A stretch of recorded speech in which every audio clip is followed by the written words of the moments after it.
Friends, जब से polynomial पर वीडियो बनाया तब से ढेरों सारे स्टूडेंट्स के मैसेजेस आने लगे कि सर पॉलिनोमियल का वीडियो मुझे बहुत ही अच्छा लगा, प्लीज क्वाड्रेटिक इक्वेशन पर भी इसी तरह का वीडियो लेकर आइए। फिर क्या था, मैं उसी एनर्जी के साथ आप सभी के सामने आ गया हूं। तो चलिए स्टार्ट करते हैं।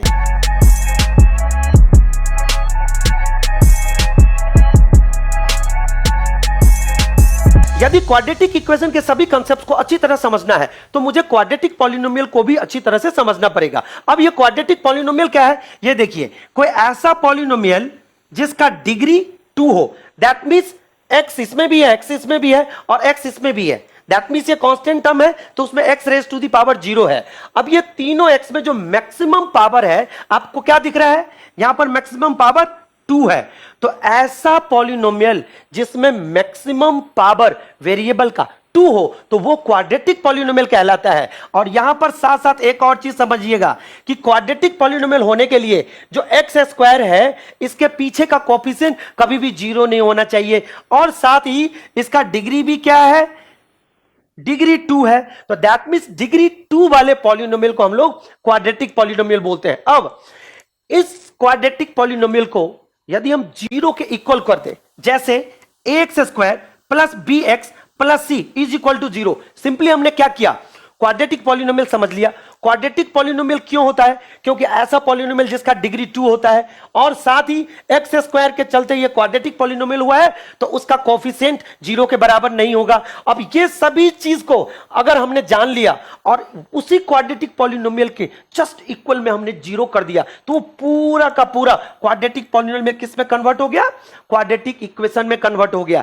और ये क्वाड्रेटिक इक्वेशन ऐसा भी हो सकता है, ऐसा भी हो सकता है, ऐसा भी हो सकता है और ऐसा भी हो सकता है। ये चारों के चारों क्वाड्रेटिक इक्वेशन है। क्यों, क्योंकि देखिए इसमें x का मैक्सिमम पावर 2, x का मैक्सिमम पावर 2, x का मैक्सिमम पावर 2। लेकिन जैसे ही आप कहेंगे कि ये क्वाड्रेटिक इक्वेशन है, क्वाड्रेटिक इक्वेशन है, क्वाड्रेटिक इक्वेशन है, क्वाड्रेटिक इक्वेशन है, साथ ही आपको ये इंश्योर करना पड़ेगा कि ये सब के साथ जो एक्स स्क्वायर का कोफिशिएंट है a, वो डज नॉट इक्वल टू 0 होना चाहिए। दैट मींस ये पूरा का पूरा क्या है, एक क्वाड्रेटिक इक्वेशन है। अब आपने शायद बहुत अच्छे से समझ लिया होगा कि क्वाड्रेटिक इक्वेशन के सारे फॉर्मेट काम करते हैं, ठीक। अब देखिए, लेकिन फिर कहिएगा सर डिफरेंस क्या है, डिफरेंस है केवल ये जो फॉर्मेट है जिसके अंदर देखिए x का जो पावर है वो डिसेंडिंग ऑर्डर में होते हुए 0 तक गया है। दैट मींस यहां 2, x का पावर 1 और यहां पर x का पावर 0। तो जब किसी क्वाड्रेटिक इक्वेशन में x का पावर 2 से शुरू होते हुए और वो डिसेंडिंग ऑर्डर में होते हुए x raise to the power 0 तक जाता है तो इसको हम लोग बोलते हैं स्टैंडर्ड फॉर्मेट ऑफ किसका, ऑफ क्वाड्रेटिक इक्वेशन। तो आपको बस यही समझना है कि क्वाड्रेटिक इक्वेशन का स्टैंडर्ड फॉर्मेट क्या है, ये वाला है, ये स्टैंडर्ड फॉर्मेट नहीं है। हां, अगर मैं आपको बोलूं कि अगर ये क्वाड्रेटिक इक्वेशन है इसको स्टैंडर्ड फॉर्मेट में लिखो तो इसका स्टैंडर्ड फॉर्मेट कैसे लिखेंगे, मुझे ये बात पता है कि जिसके अंदर कांस्टेंट टर्म भी होगा, x का पावर x का वाला भी टर्म होगा और एक्स स्क्वायर वाला भी टर्म होगा। इसके अंदर क्या है, ये c नहीं है, तो चूंकि नहीं है और किसी भी टर्म को लाते हैं तो इसके बदले में 0 लिख करके इज इक्वल टू 0। चाहे तो आप ऐसे लिख लीजिए या ऐसे लिख लीजिए, बट जब ऐसे लिखेंगे तो मैं एकदम बिल्कुल इंश्योर हो जाऊंगा कि ये भी क्या है, क्वाड्रेटिक इक्वेशन का स्टैंडर्ड फॉर्मेट है। सिमिलरली अगर मैं इसे स्टैंडर्ड फॉर्मेट लिखूं तो x नहीं है तो 0x plus C is equal to 0। और ये तो आप जानते ही हैं, इसके अंदर भी क्या लिखूंगा standard format, X square plus 0x plus 0 is equal to 0। तो ये सभी के सभी स्टैंडर्ड फॉर्मेट में कन्वर्ट हो गया। तो अब हमने इसमें स्टैंडर्ड फॉर्मेट भी समझ लिया और साथ ही अब लास्ट में जो मुझे समझना है वो देखिए, जब भी मुझे बोलेगा कोफिशिएंट बताओ तो एक्स स्क्वायर का कोफिशिएंट a, x का कोफिशिएंट b और कांस्टेंट टर्म c, बस इतना ही मुझे समझना है। अब इस पूरे कांसेप्ट को लेकर हम लोग अभी 4.1 एक्सरसाइज को एक एक करके सॉल्व करेंगे। एक्सरसाइज 4.1 के फर्स्ट क्वेश्चन में जितने इक्वेशंस हैं सभी को सिंपलीफाई करके आपको यह बताना है कि ये क्वाड्रेटिक इक्वेशन है या नहीं है। इसके लिए हम सिंपलीफाई करेंगे बारी बारी से। तो फर्स्ट क्वेश्चन को सिंपलीफाई करेंगे, इसमें a plus B whole square वाला आइडेंटिटी यूज होगा। तो इसमें हम लोग क्या लिखेंगे, X square plus 2x plus 1 is equal to 2x minus 6। Further जब इसको सिंपलीफाई करेंगे तो ये कैंसल आउट हो जाएगा, माइनस 6 इधर आ जाएगा तो इधर आके प्लस 6 हो जाएगा। तो ये फाइनली आंसर हो जाएगा इज इक्वल टू 0। तो ये हमारा क्वाड्रेटिक इक्वेशन है क्योंकि एक्स स्क्वायर वाला टर्म इसमें प्रेजेंट है। अब हम आ जाते हैं नेक्स्ट क्वेश्चन पर। इसके अंदर एक्स स्क्वायर माइनस 2x, इसको कुछ नहीं करना, -2 को इन दोनों टर्म के साथ मल्टीप्लाई करना है। तो क्या हो जाएगा, -6 अब प्लस 2x।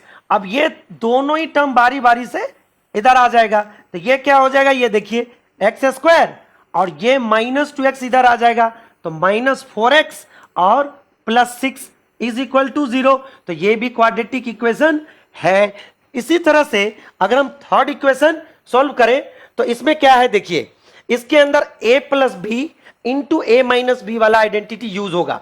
तो यदि हम बारी बारी से मल्टीप्लाई करेंगे, जैसे x को पहले इन दोनों के साथ, -2 को दोनों के साथ, इस तरह से इधर भी x को इन दोनों के साथ, -1 के दोनों के साथ, तब भी ये सॉल्व हो जाएगा। लेकिन इसमें ज्यादा टाइम लगेगा, इसीलिए इसके अंदर आप दिए हुए आइडेंटिटी यूज कर सकते हैं। जैसे एक्स स्क्वायर ये हो गया, इन दोनों को ऐड कर दीजिए तो ये हो जाएगा माइनस और फिर x इसके साथ लगा दीजिए। ठीक, तो ये कैसा फॉर्मूला हो गया, एक्स स्क्वायर, इसके बाद हम लोग क्या करते हैं, प्लस ब्रैकेट में a plus B into X और फिर प्लस a इंटू बी, और a इंटू बी अगर माइनस है तो फिर माइनस में आ जाएगा। तो यहां से हम लोग क्या करेंगे, माइनस, ये हो गया 2। ठीक, अब इधर से आ जाइए आगे, ये हो जाएगा कितना, एक्स स्क्वायर, फिर दोनों को हम सम करेंगे तो ये हो जाएगा 2x, अब फिर दोनों को मल्टीप्लाई करेंगे तो ये हो जाएगा -3। आपको सिंपली क्या करना है, ये देखिए, जब भी ये x माइनस ए और ये x माइनस बी मतलब प्लस है, इस तरह से कोई अगर फॉर्मेट अगर लग रहा हो तो सिंपली करेंगे एक्स स्क्वायर, फिर इसके बाद इन दोनों को ऐड करेंगे, इनटू x कर देंगे, फिर इन दोनों को मल्टीप्लाई कर देंगे। तो देखिए इस तरह से ये हमारा आंसर आ गया। यहां से ये दोनों तरफ से एक्स स्क्वायर कट गया, जैसे एक्स स्क्वायर कट गया वैसे मैं समझ जाऊंगा कि ये क्वाड्रेटिक इक्वेशन नहीं है। फिर भी हम इसको थोड़ा सिंप्लीफाई कर देते हैं। तो जैसे ये इधर आएगा तो कितना हो जाएगा, -3x, क्योंकि -x है, ये इधर आएगा और ये इधर आएगा तो +3, तो ये हो जाएगा +1 इज इक्वल टू 0। तो ये यहां पर हम सिंपली नो लिख देंगे क्योंकि इसके अंदर एक्स स्क्वायर वाला टर्म नहीं है। इसके अंदर x को हमको दोनों के साथ मल्टीप्लाई करना पड़ेगा, -3 को भी दोनों के साथ, और यहां पर डिस्ट्रीब्यूटिव लॉ लग जाएगा। तो x के साथ करेंगे तो ये हो जाएगा 2x स्क्वायर और फिर ये हो जाएगा +x और फिर -3 के साथ दोनों को तो -3 2 जा 6x और यहां पर -3। इसको जब डिस्ट्रीब्यूटिव लॉ लगाएंगे तो ये एक्स स्क्वायर प्लस 5x हो जाएगा। ठीक, अब यहां पर देखिए ये एक्स स्क्वायर इधर आ जाएगा तो फाइनली क्या देगा, एक्स स्क्वायर। एक्स स्क्वायर से तो ये बात पता चल गया कि ये क्वाड्रेटिक इक्वेशन है। फिर भी हम थोड़ा सा और आगे सिंप्लीफाई कर देते हैं, ये दोनों मिलकर -5x और ये इधर से इधर आएगा माइनस, तो ये हो जाएगा -10x और इधर देखिए अब कांस्टेंट इधर केवल -3 है, तो ये बिल्कुल ही क्वाड्रेटिक इक्वेशन है। तो यहां पर हमने लिख दिया यस। अब चलते हैं हम लोग 5th नंबर क्वेश्चन पर। इसमें भी हम लोग को पहले 2x के साथ दोनों को, फिर -1 के साथ दोनों को। तो यहां से जब हम ये 2x के साथ करेंगे तो ये हो जाएगा 2x स्क्वायर और ये हो जाएगा -3 2 जा 6x और ये -x हो जाएगा और ये फिर +3 हो जाएगा। आगे क्या होगा, ये x के साथ इसको करेंगे। अभी अभी मैंने आपको आइडेंटिटी बताया था, इन दोनों को मल्टीप्लाई करके यहां लिख दीजिए, फिर इन दोनों को ऐड करके 4 और साथ में इसको x लिख दीजिए, दोनों को मल्टीप्लाई कर दीजिए -5। अब यहां से फिर से देखिए 2x स्क्वायर x स्क्वायर, जब इधर जाएगा तो यहां पर क्या होगा, ये एक्स स्क्वायर और यहां पर ये हो गया कितना -7x और ये 4, ये भी इधर आएगा तो कितना हो जाएगा माइनस, तो -11x हो जाएगा। अब फिर ये भी इधर आएगा तो प्लस हो जाएगा तो +8। ये भी क्वाड्रेटिक इक्वेशन है, तो हम इसको भी यस लिख देंगे। अब हमारा 6 नंबर क्वेश्चन में ये वाला पार्ट ऑलरेडी सिंप्लीफाइड है, केवल मुझे यहां पर a minus B whole square लिखेंगे जो आगे आपको यहां पर डिस्प्ले हो रहा होगा। अब इसमें देखिए इसको हम एज इट इज लिखते हैं x square plus 3x plus 1, और इसको जब सिंप्लीफाई करेंगे तो ये हो जाएगा एक्स स्क्वायर माइनस 4x, क्योंकि 2ab होता है, a square minus 2ab plus b square plus 4। अब यहां पर देखिए, यहां एक्स स्क्वायर है, यहां एक्स स्क्वायर है, कैंसल आउट हो गया, तो ये हमारा क्वाड्रेटिक इक्वेशन नहीं हो सकता। फिर भी हम आगे सिंप्लीफाई करते हैं, इसको इधर ले आएंगे तो ये हो जाएगा 7x, और ये इधर आएगा तो -3, तो ये इक्वल टू 0। सीधे आंसर यहां लिख देंगे नो। अब हमारे पास 7 नंबर क्वेश्चन में क्यूब है। क्यूब का आइडेंटिटी आप एक बार अच्छे से देख लीजिए, a plus B whole cube is equal to A cube plus 3a square B plus 3ab square plus B cube. अब यही हम यहां पर फॉर्मूला लगाने वाले हैं, तो देखिए कैसे लगाएंगे। a cube plus 3a square B, तो 3a स्क्वायर बी, तो ये हमारा b क्या है 2 है, तो 3 2 जा 6 x square plus 3ab square, तो b स्क्वायर 4 3 12, तो 4 3 जा 12, और ये x हो जाएगा, अब प्लस b क्यूब, 2 का क्यूब 8 हो जाएगा। आगे वाला सिंप्लीफाई करना है, केवल 2x को दोनों के साथ बारी बारी से मल्टीप्लाई करना है, तो ये हो जाएगा 2x क्यूब माइनस 2x। फिर भी देखिए यहां x क्यूब है, यहां 2x क्यूब है, x क्यूब और 2x क्यूब सिंप्लीफाई हो नहीं रहा, कैंसल आउट हो नहीं रहा, इसका मतलब ये कहीं ना कहीं रहेगा, तो फिर भी हम लोग लिख देते, कोई बात नहीं है, इसको हम लिख देते माइनस एक्स क्यूब, यहां से देखिए, और यहां से ये हो जाएगा प्लस 6x स्क्वायर, फिर यहां से जब ये इधर आएगा तो प्लस 14x, और ये तो इधर ही है, is equal to 0। Due to presence of x cube ये क्वाड्रेटिक इक्वेशन नहीं है, इसलिए इसको भी हम लोग नो लिख देंगे। अब ये है क्या, फिर ये एक क्यूबिक इक्वेशन है, ठीक। अब ये क्या है, ये एक लीनियर इक्वेशन है, सबको जानते जाइए अच्छे से, ताकि आगे आपको बहुत ही फायदा मिलने वाला है इस चीज से। अब लास्ट क्वेश्चन के अंदर देखिए, यहां पर a minus B whole cube है, जिस तरह से हमने a plus B whole cube यहां लगाया था, इसी तरह से यहां पर हम लोग a minus B whole cube लगाएंगे। इसका फॉर्मूला होगा a minus B whole cube is equal to a cube. अब देखिए यहां पर minus 3a square B plus 3ab square minus B cube, ये चीज याद रखिएगा यहां। तो हम लोग क्या करेंगे, पहले तो एज इट इज लिखेंगे इसको, X cube minus 4x square minus X plus 1 is equal to, इसको देखिए बारी बारी से क्या करेंगे, ए क्यूब लिखेंगे, फिर माइनस 3a स्क्वायर बी, तो 3 2 जा 6 एक्स स्क्वायर प्लस 4 3 जा 12 एक्स, अब माइनस 8।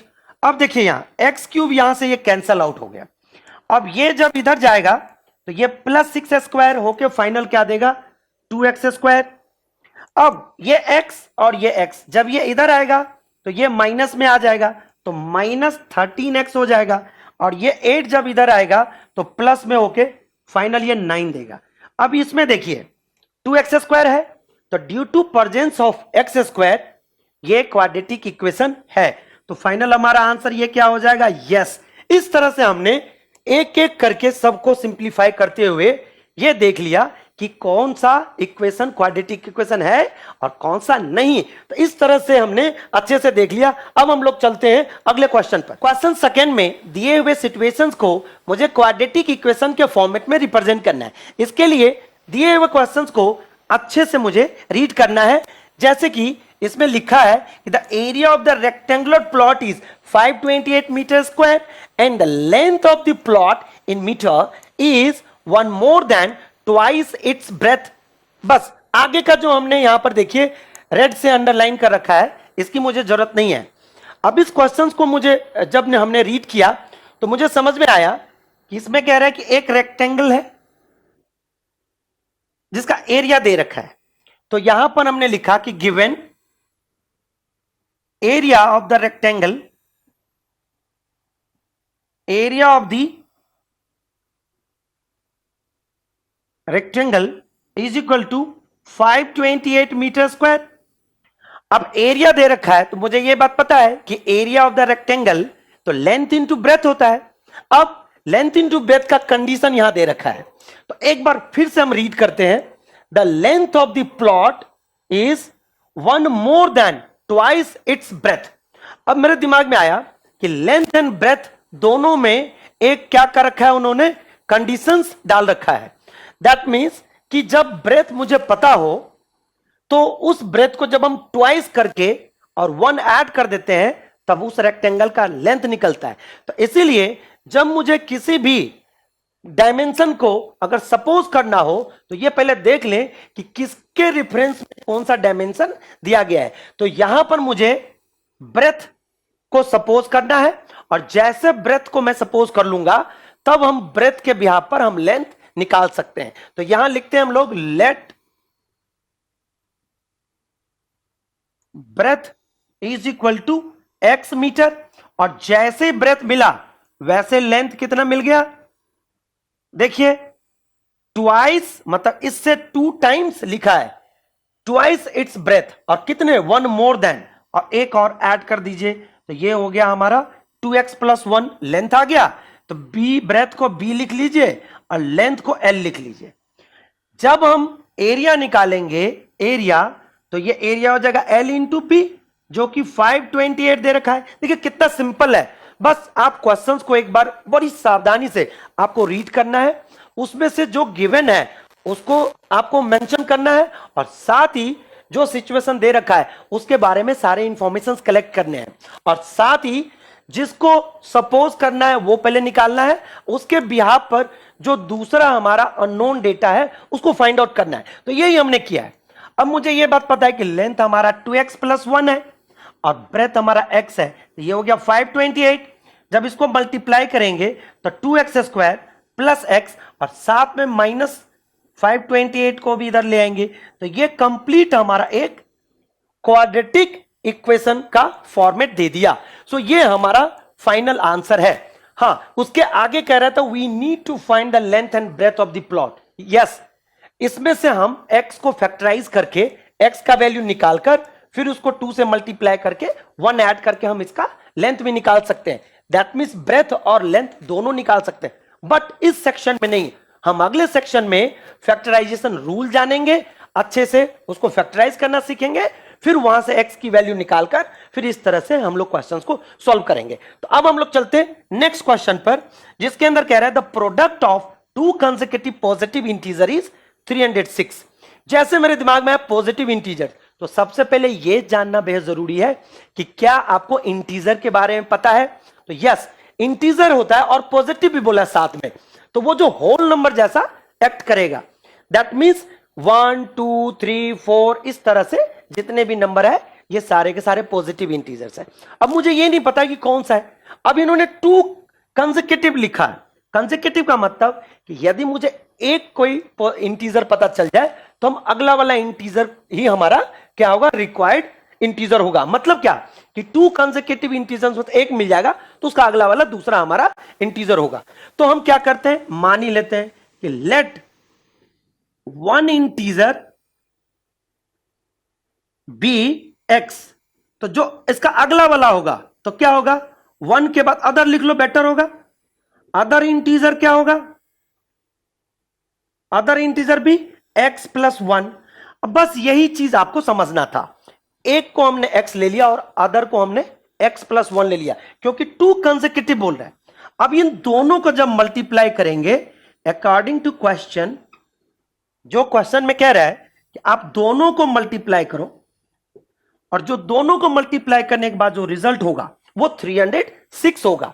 सिंपली इसको हम लोग मल्टीप्लाई करेंगे और अपने आंसर्स को, ठीक है, यहां से निकाल लेंगे। तो ये कितना होगा, -306। देखिए कितना सिंपल हो गया, x को इसके साथ मल्टीप्लाई किया, फिर x को इसके साथ किया, तो ये x² और प्लस x, और इस 306 को इधर ले आया और इज इक्वल टू 0। ये कंप्लीट हमारा क्वाड्रेटिक इक्वेशन का फॉर्मेट दे दिया। तो ये इस तरह से हमने देख लिया कि ये दोनों ही वर्ड प्रॉब्लम जो सिचुएशन में दे रखा था उसको हमने क्वाड्रेटिक इक्वेशन में किस तरह से कन्वर्ट कर लिया। अब इतना ही सिंपल, अगला भी 2 क्वेश्चन है, तो चलते हैं अभी दूसरे क्वेश्चन पर। थर्ड क्वेश्चन में सिचुएशन ये दे रखा है कि Rohan's mother is 26 years older than him and the product of their ages 3 years from now will be 360। मतलब पहले वाले जो हमारा फुल स्टॉप से पहले वाला है, इसमें यह कह रहा है कि जब आपको रोहन का एज पता चल जाए प्रेजेंट में, तो उसकी मां का एज कितना हो जाएगा, उसमें 26 years ऐड ऑन कर देंगे तो इसकी मां का एज आ जाएगा। तो मुझे इन डेटा से यह पता चल गया कि पहले मुझे रोहंस के एज को सपोज करना है, तो ये प्रेजेंट का सिचुएशन हो गया। फिर जैसे हम नेक्स्ट वाले लाइन को हम लोग रीड करते हैं तो उसमें यह दे रखा है कि अब जो एज का जो प्रोडक्ट करना है वो 3 इयर्स फ्रॉम नाउ। तो इसका मतलब क्या कि पहले तो सिचुएशन है हमारा प्रेजेंट का, और ये फिर आगे क्या 3 इयर्स फ्रॉम नाउ।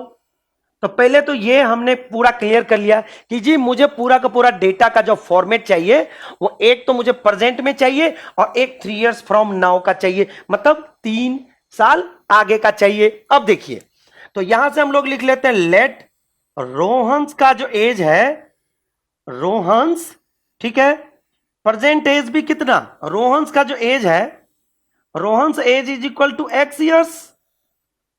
तो इसकी जो मदर है, मदर का कितना हो जाएगा x प्लस 26 ईयर्स। अब अगर रोहन 3 साल आगे चला जाए तो जितना एज अभी है उससे 3 साल बढ़ जाएगा, तो 3 हमने उसमें ऐड कर दिया। सिमिलरली इसकी मां के एज में भी 3 इयर्स हम ऐड ऑन कर देंगे, x प्लस 26 प्लस 3 फाइनली हो जाएगा x प्लस 29 ईयर्स।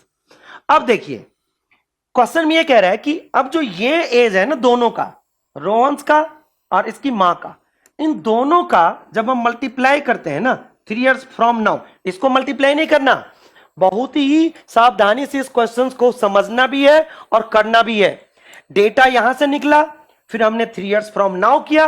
अब ये जो दोनों डेटा आया है उन दोनों डेटा को मल्टीप्लाई करना है, क्योंकि क्वेश्चन में क्लियरली लिखा है कि the product of their edges 3 years from now. तो तीनों को हमने क्या, दोनों को क्या किया, 3 साल बढ़ा दिया। अब इसको हम लोग सिमिलरली जैसे क्वेश्चन कह रहा है वैसे हम मल्टीप्लाई कर देंगे, और ये मल्टीप्लाई करने के बाद जो एज है पूरा का पूरा कितना 360। अब हमारा काम 90% कंप्लीट हो गया। अब हम लोग सिंपली क्या करेंगे, मल्टीप्लाई करेंगे एक्स स्क्वायर और इन दोनों को वही ट्रिकी मेथड से मल्टीप्लाई करेंगे, तो ये दोनों को ऐड कर देंगे तो ये हो जाएगा 32x, दोनों को मल्टीप्लाई करिए तो ये हो जाएगा 9 3 27, 3 6 और 2 8, और ये माइनस 360 इज इक्वल टू 0। जब इसको माइनस करेंगे तो हमारा जो आंसर हो जाएगा ये देखिए 32x minus 273 is equal to 0। This is my final answer, जहां पर x जो है वो रोहंस का प्रेजेंट एज है। बस ये चीज आपको समझना है, ठीक। अब हम लोग चलते हैं नेक्स्ट वाले क्वेश्चन पर। It says that a train travels a distance of 480 kilometre at a uniform speed. If the speed had been 8 kilometre less than it would have taken 3 hours more to cover the same distance। इसमें मुझे 2-3 data दिमाग में set हो गया। एक तो एक train कितना डिस्टेंस कवर करती है 480 किलोमीटर। अब ये चीज देखिए, अब ये दो सिचुएशन अलग अलग दे रखा था। पहला सिचुएशन में कह रहा है कि जो ट्रेन का एक्चुअल स्पीड है उस एक्चुअल स्पीड से वो कवर कर रही है 480 किलोमीटर डिस्टेंस। उसके बाद अगले ही हमारे जो ये है पार्ट, उस पार्ट में कह रहा है कि जब ट्रेन की speed 8 kilometre per our less हो जाए, दैट मींस अब मुझे समझ में आ गया कि सबसे पहले मुझे actual speed of the train suppose करना पड़ेगा। तो हम क्या करते हैं, यहां से ये देखिए, let speed of the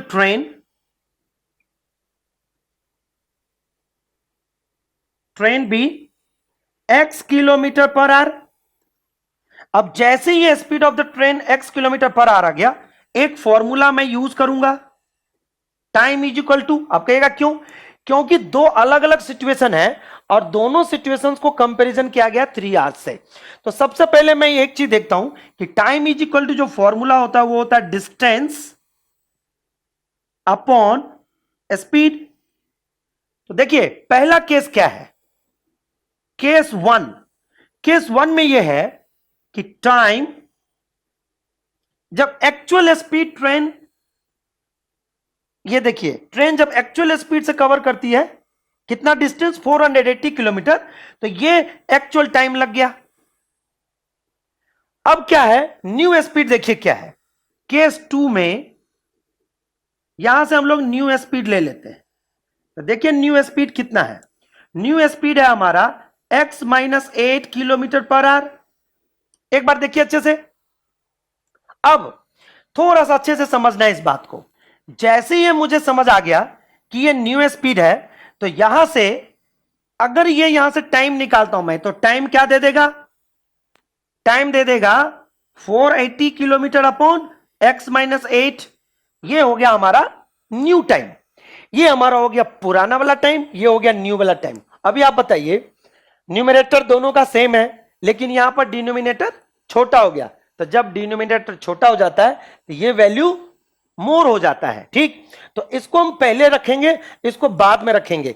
that means ये स्लो ट्रेन चली है और ये फास्ट चली है, तो स्लो ज्यादा टाइम लेगी। कितना ज्यादा टाइम लेती है, 3 आवर्स। तो जब हम इस पूरे सिचुएशन को अगर हम माइनस करते हैं, किस में से, केस 2 माइनस केस 1, यहां पर बहुत जरूरी है समझना इस बात को, नहीं तो आप इसमें से इसको माइनस कर लेंगे या इसमें से इसको माइनस कर लेंगे, हमेशा कंफ्यूजन में रहेंगे आप। इसलिए इस बात को अभी समझ लीजिए कि ये ट्रेन स्लो चल रही है, और जब ट्रेन स्लो चलेगी तो ऑफ कोर्स ज्यादा देर से पहुंचेगी।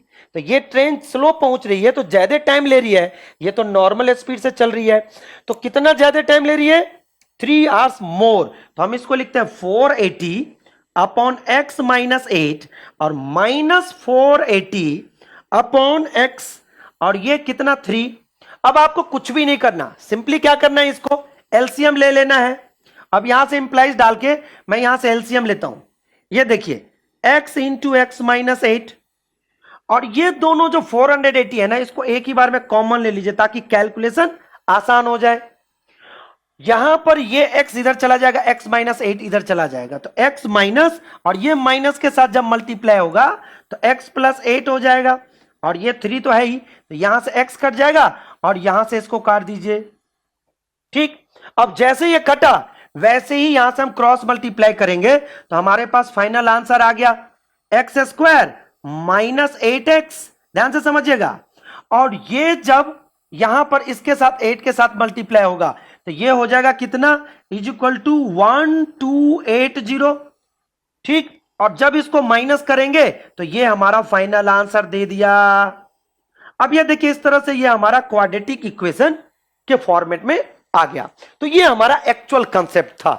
अब देखिए लगा होगा आपको ये कि बहुत ही ज्यादा डिफिकल्ट है, लेकिन नहीं, यदि आपने इस फॉर्मूला को सही से यूज करना सीख लिया, कौन से डेटा को सपोज करना है, इसके बाद ये किसको लेकर आगे बढ़ना है, तो हमने एक्चुअल में टाइम का कंपैरिजन दे रखा था, तो दोनों सिचुएशन में हमने टाइम निकाल लिया, और जो स्लो वाली ट्रेन थी उसको ज्यादा टाइम लग रहा है, नॉर्मल वाले को कम लग रहा है, दोनों को माइनस किया तो यहां 3 दे दिया, और सिंपली हमने क्या किया, 480 को बाहर लेकर x को इधर माइनस के साथ इसको मल्टीप्लाई किया, x कट गया, 3 से इसको काट दिया, 100 बच गया, और फिर फाइनली 160 को 8 से मल्टीप्लाई करके और क्रॉस कर दिया, तो ये आ गया इसके मल्टीप्लाई करने से, और इज इक्वल टू ये आ गया, फिर इसको हम लेफ्ट साइड शिफ्ट कर दिया तो ये हो गया, और इज इक्वल टू फाइनली हमने यहां 0 लिख दिया। तो this is your final answer. I hope ये वीडियो आपको बहुत ही अच्छी लगी होगी, तो इसे लाइक तथा अपने दोस्तों को शेयर करें, और हाँ, यदि आप हमारे चैनल पर नए हैं